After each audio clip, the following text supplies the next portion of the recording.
Nos últimos anos, poucas siglas ganharam tanta relevância no mundo corporativo quanto o ESG. Empresas passaram a falar sobre sustentabilidade, diversidade, ética, inclusão, responsabilidade social e governança. Relatórios foram publicados, metas foram definidas e novos compromissos assumidos. Mas existe uma questão que talvez poucas organizações tenham parado para refletir. ESG realmente acontece através de políticas e relatórios ou acontece através de pessoas? Porque, no fim das contas, não são os relatórios que reduzem preconceitos, não são as políticas que fortalecem a ética e não são os indicadores que mudam comportamentos. Quem faz tudo isso acontecer são as pessoas. E existe uma frase muito interessante no artigo do nosso convidado de hoje, que diz o seguinte: ESG não se implementa por decreto. Ou seja, não basta definir metas ou publicar compromissos. É preciso criar condições para que essas mudanças aconteçam no dia a dia da organização. E é justamente nesse ponto que entra uma área que muitas vezes não é imediatamente associada ao ESG, o desenvolvimento humano e organizacional. No episódio de hoje, vamos discutir como treinamento e desenvolvimento, gestão do desempenho, cultura, clima e gestão por competências podem transformar ESG em prática concreta dentro das empresas. E talvez a principal reflexão dessa conversa seja justamente essa. Será que ESG sem DHO corre o risco de permanecer somente no campo das intenções? E para essa conversa de hoje, vamos receber novamente Jason Bass aqui no Papo de DHO. Para os que ainda não o conhecem, Jason é administrador de empresas, possui MBA em Gestão do Conhecimento e Inteligência Empresarial, Inteligência Artificial para Negócios e Liderança e Gestão, além de mais de 26 anos, portanto já não é nenhum neném, de experiência em RH. Estratégico em cultura organizacional, ESG, gestão de mudanças, sucessão, M&A e desenvolvimento de lideranças. Jason, seja muito bem-vindo novamente ao Papo DHO, meu amigo. Obrigado, pessoal. Obrigado por esse convite. É muito bom estar aqui novamente. E vamos aprofundar aí nessa abordagem que pouco se fala dentro de ESG, né? Jason, existe uma percepção bastante comum de que ESG é responsabilidade das áreas de sustentabilidade, compliance ou governança. Mas no seu artigo, você apresenta uma visão diferente. A de que ESG depende diretamente da forma como as pessoas aprendem, são avaliadas, se desenvolvem e vivenciam a cultura organizacional. Se uma empresa criar uma área de ESG amanhã, mas não mudar nada em treinamento, avaliação, cultura ou sucessão, ela realmente iniciou uma agenda ESG? Pois é, muita gente acha que sim, né? E a gente está falando de um fator que justamente pode ser preponderante para travar ou não o desenvolvimento da agenda ESG. Como a gente sabe, muitas vezes você tem as áreas trabalhando de forma separada, né? O ambiental, a área ou as áreas que cuidam do social, e também da governança, né? E é difícil você ver uma coisa que fez parte da minha experiência, que é o RH liderar a agenda ESG, né? Eu tive a oportunidade de ser o presidente do comitê ESG, liderando as áreas ali. E aí, essa questão, o ESG ele não se implementa por decreto, né? Ele depende da interconexão das áreas ali. O RH ele entra muito como uma amálgama, justamente através do DHO, né? Porque a mudança ela depende do comportamento humano, né? E é justamente a cultura que sustenta a transformação que a empresa precisa ter para que o ESG saia do papel. Então, assim, as pessoas são os agentes da mudança e o DHO é o que conecta a estratégia e a execução. Sem o DHO, o ESG tende a permanecer só no superficial. Legal. Quando falamos em ESG, muitas pessoas associam imediatamente o DHO ao pilar social. Mas no artigo, você mostra que a contribuição do DHO vai muito além disso. Como a área de desenvolvimento humano e organizacional influencia também os pilares ambiental e de governança. Então, como falei, o ESG ele é sistêmico. O pilar ambiental ele depende de comportamento, a governança depende de decisões éticas, a aprendizagem ela influencia a sustentabilidade, as lideranças elas fortalecem a governança e a cultura conecta esses três pilares, né? O DHO ele impacta cada uma das letras do ESG simultaneamente. Geis, então, o que você está dizendo isso muda completamente a forma como muitas empresas enxergam o papel da área de pessoas, confere? Sim, completamente. Ok. Outra coisa, muitas organizações investem recursos significativos em treinamentos ligados à ética, diversidade, sustentabilidade e compliance. Ainda assim, frequentemente observamos pouca mudança nos comportamentos organizacionais. Na sua visão, onde normalmente ocorre a ruptura entre aprendizagem e transformação cultural? Pois é, treinamento por si só não garante mudança, né? Isso vale para tudo, mas aqui especialmente o ESG, né? A falta de integração entre aprendizagem e gestão, ela vai moldar a eficiência e eficácia do plano de ESG, né? As lideranças, elas nem sempre reforçam os comportamentos esperados. A gente percebe que existe a ausência de mecanismos para definição de accountability e sua adequada monitoração, né? A gente percebe também que iniciativas isoladas elas não transformam a cultura. Então, o que acontece? Os sistemas de reconhecimento, eles muitas vezes premiam comportamentos opostos àqueles que você quer valorizar e reconhecer. O que eu estou dizendo é que todas essas iniciativas elas têm que estar coordenadas, elas têm que estar também vinculadas com a avaliação de desempenho, performance, precisa ser parte de um plano integrado em que a aprendizagem ela precisa ser sustentada por processos, liderança, cultura, e o desafio não é só ensinar, mas incorporar tudo isso no cotidiano. Perfeito, Jason. No artigo, você cita exemplos bastante concretos. Treinamento sobre sustentabilidade ambiental, diversidade, prevenção ao assédio, ética e compliance. O que diferencia uma empresa que apenas oferece treinamento sobre ESG daquela que realmente utiliza esses programas para promover uma transformação cultural? Bem, como eu falei anteriormente, né, o plano ele tem que ser de integração e tem que promover a aprendizagem contínua, né? Tem que priorizar, privilegiar a aplicação prática. E eu reforço, a liderança ela tem um papel preponderante de reforçar toda essa estratégia, buscando também facilitar a integração com os processos.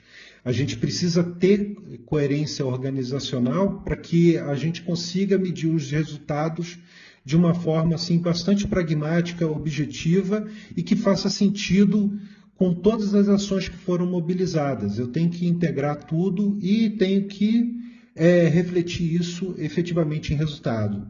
Beleza.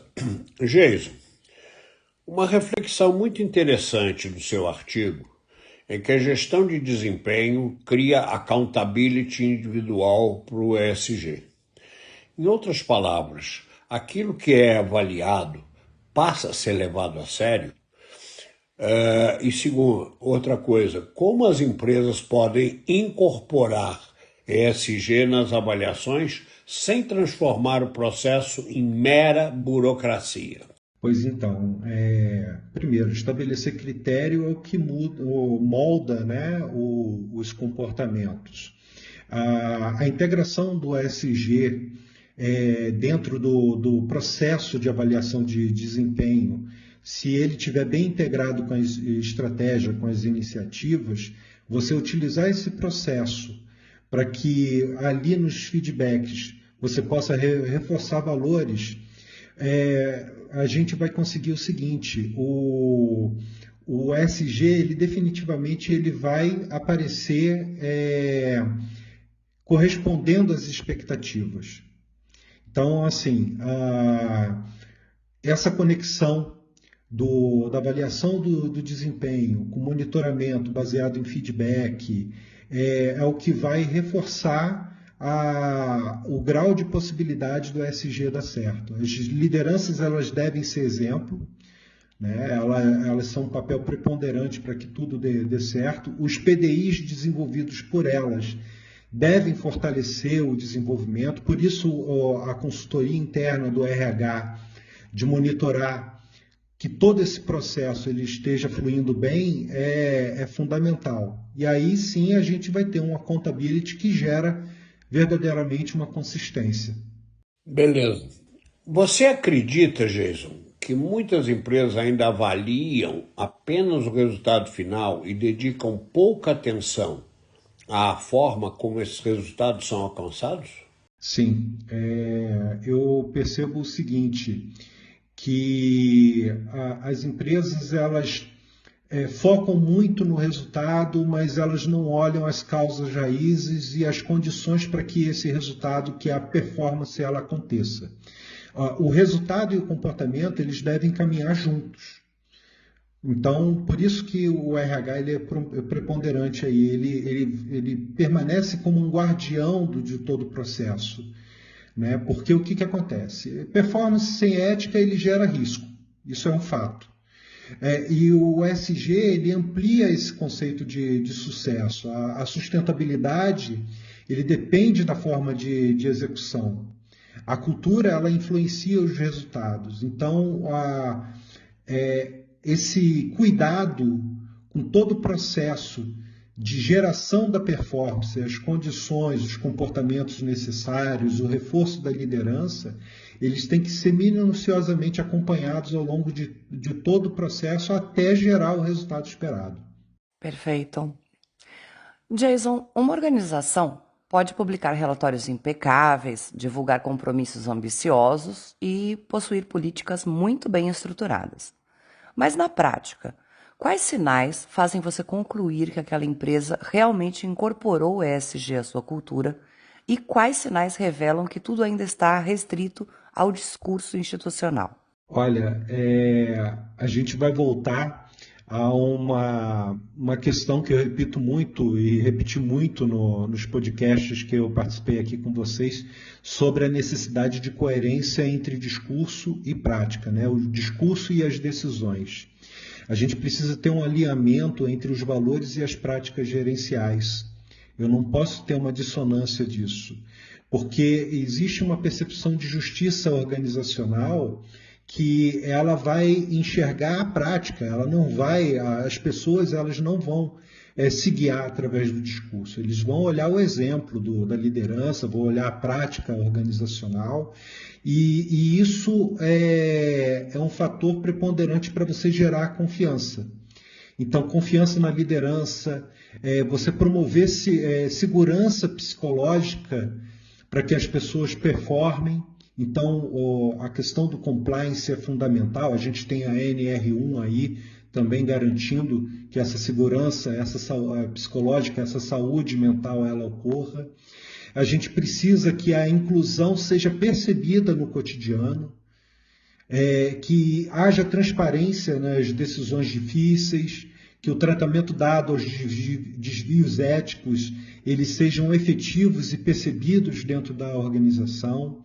A gente não pode ter aquela prática para inglês ver, né? Então a gente está enxergando o quanto que o DHO ele é o alicerce fundamental para que o ESG ele aconteça. As empresas maduras elas demonstram essa consistência, mesmo sob pressão. e as empresas superficiais elas apresentam uma forte comunicação e baixa evidência prática. Então, comunicam, mas efetivamente as pessoas não conseguem correlacionar o que é comunicado com a prática que é vista no dia a dia. E você traz um ponto muito interessante ao falar sobre pesquisas de clima como evidências auditáveis. Se você estivesse avaliando a maturidade ESG de uma organização, quais perguntas ou indicadores consideraria mais relevantes? Olha, eu creio que a primeira delas é o compliance, né? As pessoas precisam ter confiança, né? Precisam sentir segurança para denunciar irregularidades. Então, esse é o ponto crucial. Uma empresa que ignora isso ou que dificulta que as denúncias aconteçam, o tratamento delas e tudo mais, elas estão interferindo diretamente na percepção de justiça interna e também externa, porque isso vaza para fora da empresa, né? As pessoas precisam ter confiança na liderança, né? Imagina uma liderança que é assediosa e eu ainda tenho um ambiente que não privilegia o compliance, né? Não privilegia a denúncia, o tratamento da denúncia. A empresa precisa ser inclusiva também, ela tem que ser guardiã da saúde mental do profissional, para que então a gente efetivamente tenha engajamento e que assim gere uma credibilidade institucional. A gente está falando de coerência do começo ao fim, né? E, novamente, discurso tem que ser igual à prática. Muito bom, Geison. Uma outra pergunta. Uma parte do teu artigo, que raramente aparece nas discussões sobre SG, é a gestão por competências.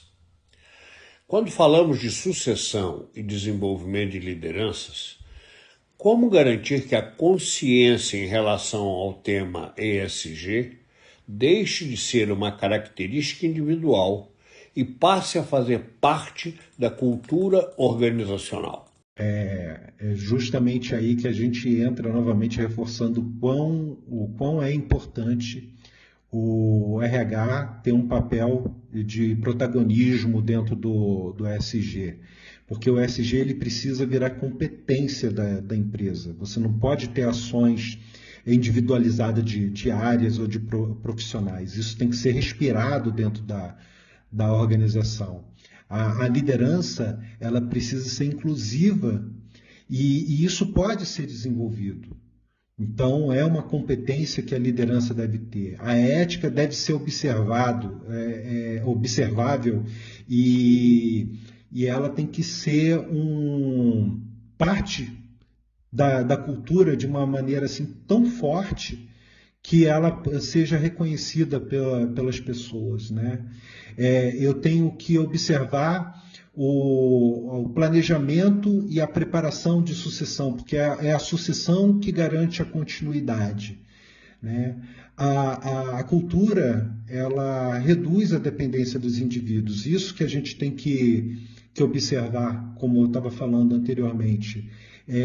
Tem que fazer parte da empresa, não tem que ter uma personalidade individual que vai ser o grande guardião daquilo. Tem que ser algo que é respirado em cada uma das áreas, em cada uma das equipes.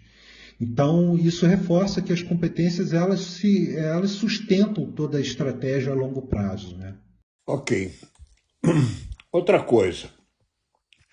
Uma contribuição interessante do seu artigo é mostrar que grande parte dos indicadores ESG nasce exatamente dentro da área de DHO.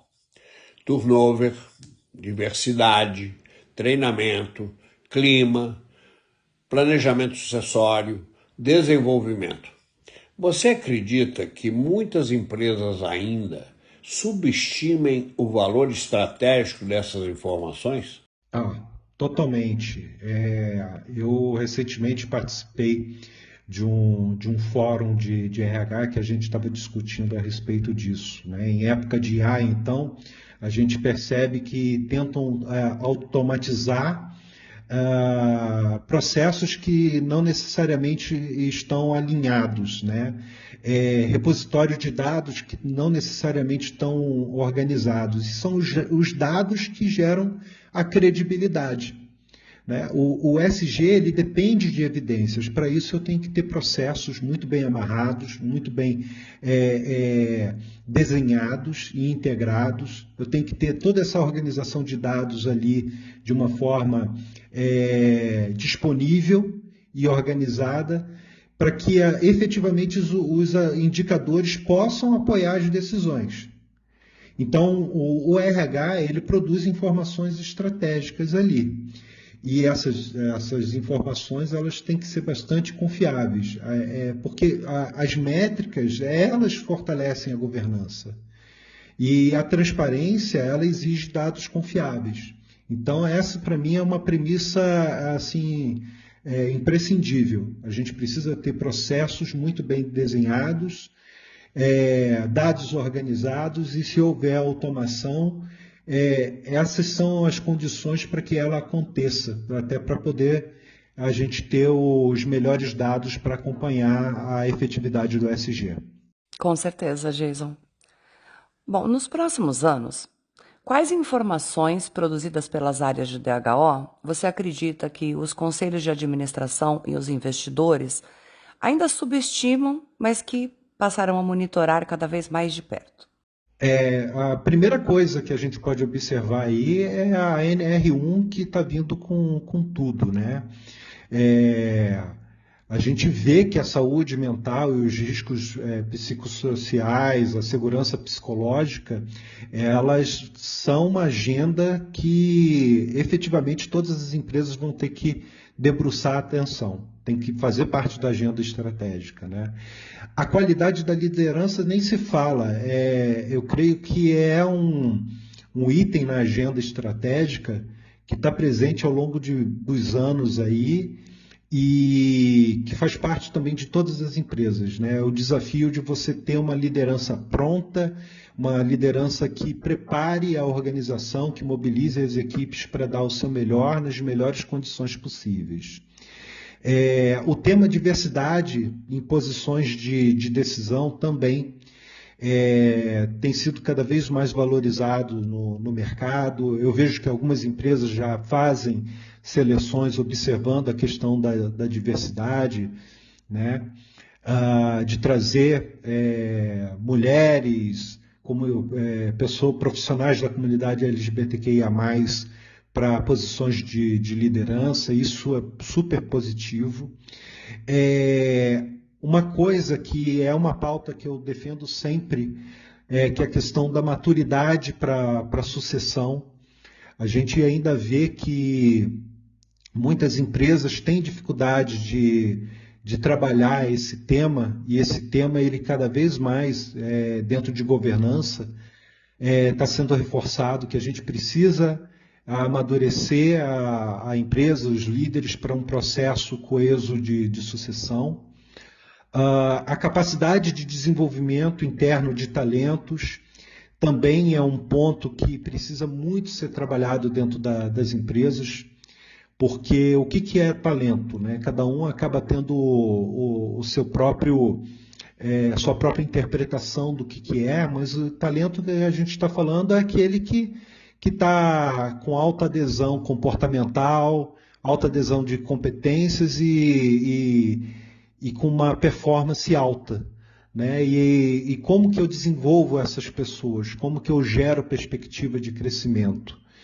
Para que então a gente tenha efetivamente um engajamento sustentável, né? Das equipes, dos talentos, das necessidades da empresa sendo atingidas, e tudo isso faz parte de indicadores da cultura organizacional, que eu tenho que acompanhar, que eu tenho que tratar, para que os riscos humanos eles sejam vistos como um fator de sustentabilidade do negócio. As empresas elas são um ativo estratégico mensurável e eu preciso cuidar disso. Então, os conselhos, as diretorias, eles precisam colocar a agenda do RH estratégico que agrega valor direto ao ESG dentro da agenda deles, da agenda estratégica. Beleza.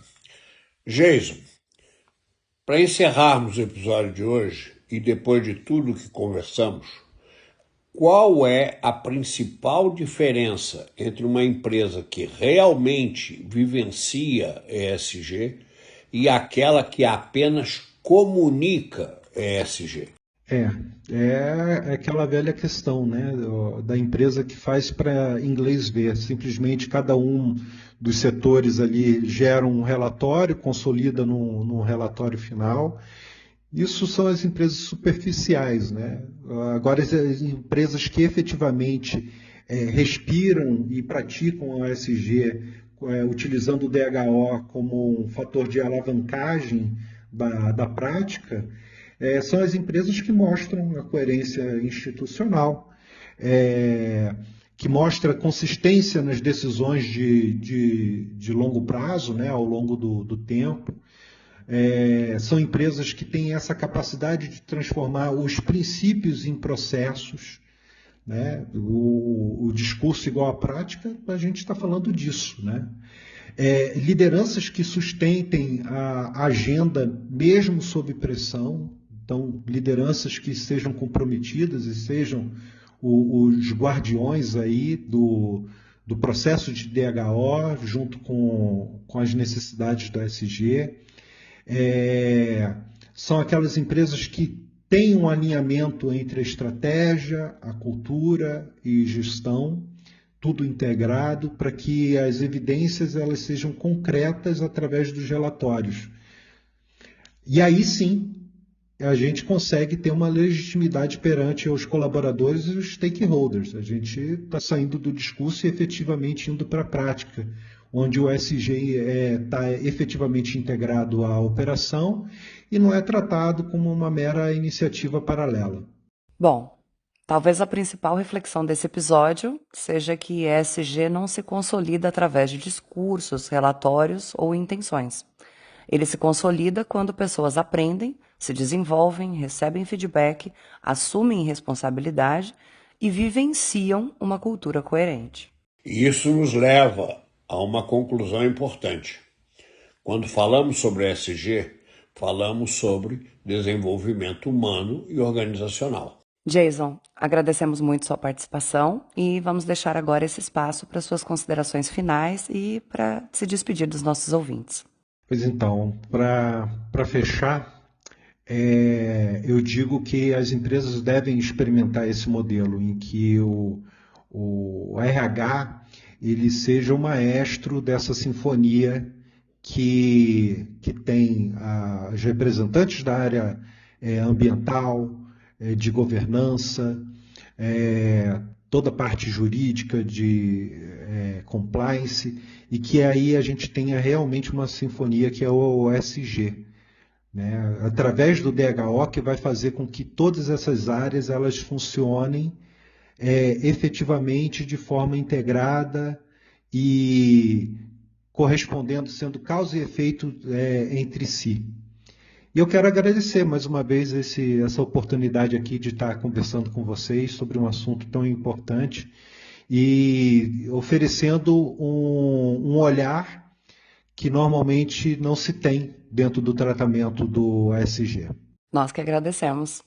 E agora aproveitamos para convidar todos vocês ouvintes a acessarem o site da Wisdom, www.wisdom.com.br, onde estão disponíveis esse artigo do Jason Bass, além de diversos outros relacionados à gestão de pessoas, liderança e desenvolvimento organizacional. Lá vocês também poderão conhecer mais sobre os produtos e serviços da Wisdom. Muito obrigada pela audiência e até o próximo episódio do nosso Papo de DHO. Até breve.